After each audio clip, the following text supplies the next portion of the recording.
এখানে কি ছিল বিষয়টা? এখানে বিষয়টা হয়েছিল যে একটা ভাই ওদিকের থেকে আসতেছিল স্কুল ব্যাগ নিয়ে, স্কুল থেকে আমি আসবো? না, আপনি তো আসাই হয়েছি।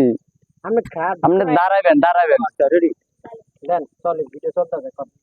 দেখেন মুরব্বী, এখান থেকে একটা ছেলে মানে স্কুল থেকে আসছিল, তারপর ওনার মুখে একটা কলা ছিল, কলাটা খায় আমাদের সামনে এখানে হালাইছিল আচার মেরে। পরে কাকা বলছিল যে তুমি রমজান মাস যেহেতু খাবার আল্লাহ তাআলা নিষেধ করেছেন, তুমি কলাটা খায়া কেন এখানে ফালাইছো।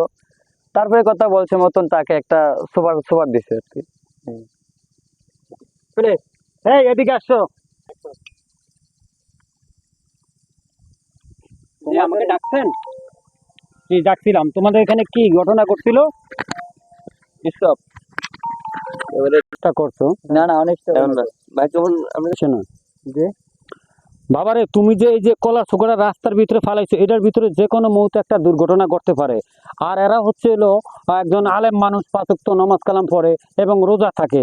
তুমি এদেরকে আবার ছোকা ফালাইছো, তুমি অন্যায় করছো, তারপরে আবার এদেরকে থাবর মারছো।